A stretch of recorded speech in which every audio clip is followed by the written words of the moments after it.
This Liberty Sports Update is brought to you by Beacon Credit Union. Just thinking about the process that we go through, 2 weeks ago, we probably were a lot more physical, thudding in practice. Coach allowed us to do that. And then last week, with the travel, we thought it was best to, not thud as much. But when you look at the type of young men that we have and we're growing them and trying to develop them, we have to take it upon ourselves to address that a lot more. So, I'm not discouraged because I saw promise 2 weeks ago. Last week we did take a step back. It was definitely disappointing, and I think it led to frustration. It led to us miscommunicating coverages. That's probably the first time in a while that we just miscommunicated our coverages. And then, the run game, I thought we were doing a real good job up until the fourth quarter. And we gave up a 66-yard touchdown, which really was the pivotal point in the game. And then the 1st and 20 play that we gave up was definitely disappointing. And you look at those two plays, that led to 86 yards. Prior to that, they were 25 for 83. So, when you look at it in totality, and you show the young men on Sunday, like I told them, we all got to evaluate ourselves, including myself. I got to do a better job of getting these guys going, and I'm excited about that. We put together a good game plan. As you look towards Troy, we got a very good football team coming in here. I think the key for us is not so much to get on our young men about how good this team is, because we know that they're very good. We got to get back to focusing on us, get back to understanding that we're going to have to do the little things properly to make sure that we tackle well. That's the key. Of course, I've been saying that even after the first game, ODU, because I saw where we still need to focus on the angles and things we got to get done. But like I said, I'm not discouraged because my young men want to work, and we're going to work. At this time, I'll take any questions. Coach, you mentioned assessment. Coach Gill mentioned assessment, a 5-game assessment, so to speak. As you guys sat and talked, what were some of the things that were discussed as far as how to make those improvements, and how much of it is staying the course, how much of it is changing things up? It's really boiling down to staying the course. Like I said, we did some things that, like I said, for health reasons, we made sure that we want to keep our young men healthy. I think the hardest thing to do is mimic tackling. And so, we're doing a little bit more thud, which I'm very thankful that coach is allowing us to do that, because you got to mimic the open field tackling. That's the hardest thing right now as you communicate. I talk to my mentors. Those are the things that when you see us in the New Mexico game, when you saw young men go make open field tackles, we mimicked it that week, where we allowed our young men to get their pads hitting on each other. Like I said, we got to consistently do that because we have young men that we need to continue to develop. Like I said, a lot of our young men came to us in June that we're counting on to play a lot of snaps for us. So we got to continue to mimic so they can understand on a consistent basis what we got to do in the open field. So, like I said, I'm not discouraged. Like I said, me and Coach Gill had great dialogue yesterday, this morning. We went back and watched the film, evaluated the film, and then compare it to what we're doing in practice that week. And I think we're both on the same page. I know we are, that we got to continue to do things in practice to allow our young men to play at the level that we know that they're capable of playing at. Solely on execution, just finishing tackles, being able in the right spots and hitting the right gaps, that's been a reason for these teams being able to generate so many yards and points recently? Well, like I said, if you look at the statistics, the issue has been the second half. The issue has been the second half.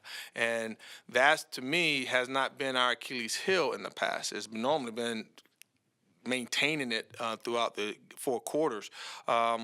As me and Coach Gill sat down and looked at some things, like I said, we're going to put some things in place that we think are going to allow our young men to be a little fresher in the second half. We're going to put some things in place that's going to allow us to be a little more diverse in the second half with calls.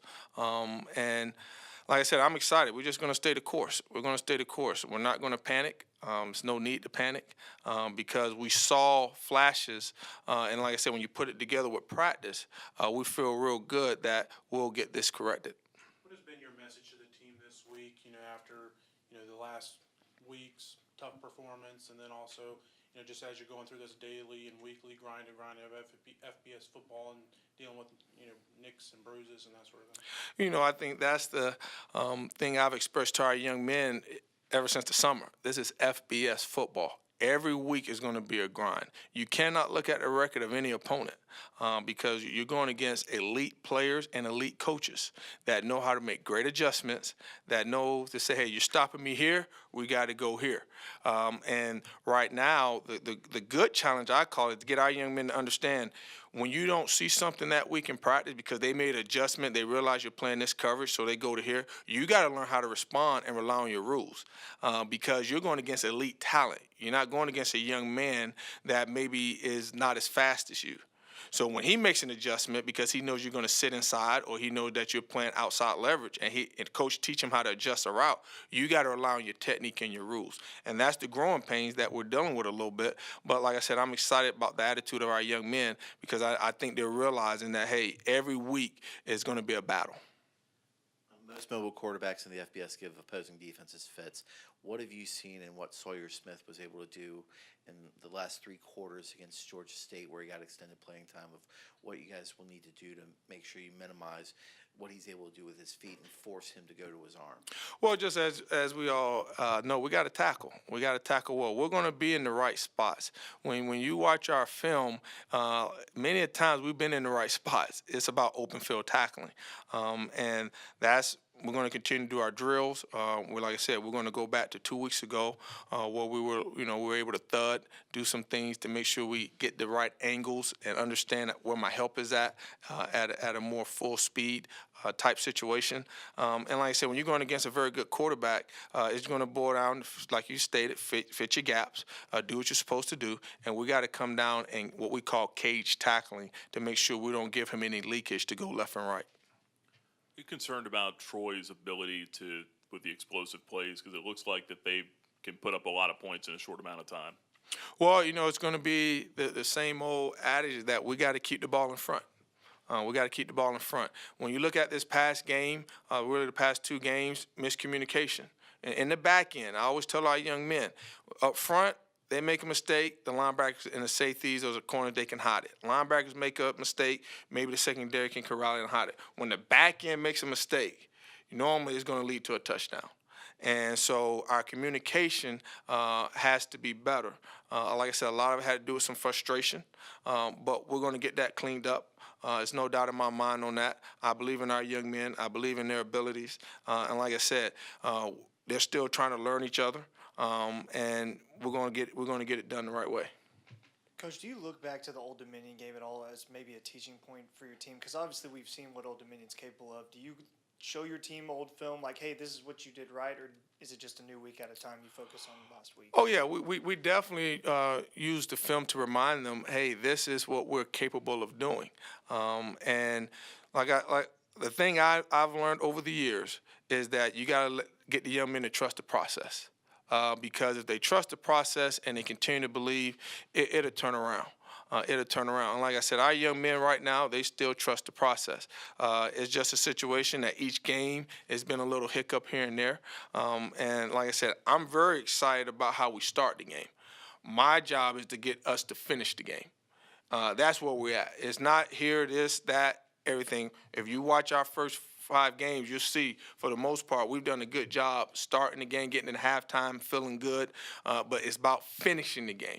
And like I said, Coach Gill and myself and our defensive staff, we sat down, really had a heart-to-heart about addressing some things, play count with guys, and to make sure that we can finish. You just mentioned play count. During the first 5 weeks, your defensive rotation has been about 20 guys, 8 on the offensive line, 4 at linebacker, and then, 8 more guys at secondary with cornerbacks and safeties. Do you plan on getting more guys in there just to get the more experience, maybe keep some of those guys fresher so that way the snap counts aren't, building up as they have been? Well, the game always dictates that. But that's one thing Coach Gill and I have communicated about, finding ways to allow some young men to get less than 70 snaps per game. And so, our goal is to make sure we substitute a little bit more to keep young men fresh. The style of games with all the hurry up and the tempo that you're facing, that plays a big part. So, we're going to do our best to address that. What about in-game adjustments for your team and the other team as well? You talk about not being able to finish here over the last few weeks. Are you finding that it's tougher for your players to make in-game adjustments to what they're doing? Yes, sir. I mean, being honest with you, that's part of the biggest hurdle that we're trying to get our young men to get over. Because when we practice what we see, our young men play real fast. But now you start getting some motions, you get some adjustments that they do to offset what we're doing.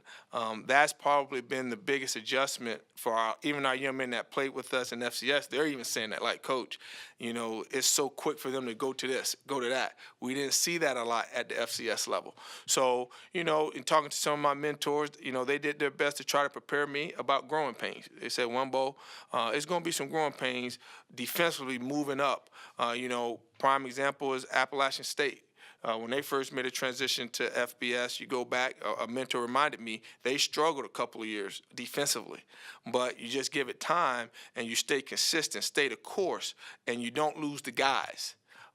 You'll turn the tide. And I got the utmost confidence in our young men that we will turn the tide, because I see glimpses of us being able to compete at this level at a high level.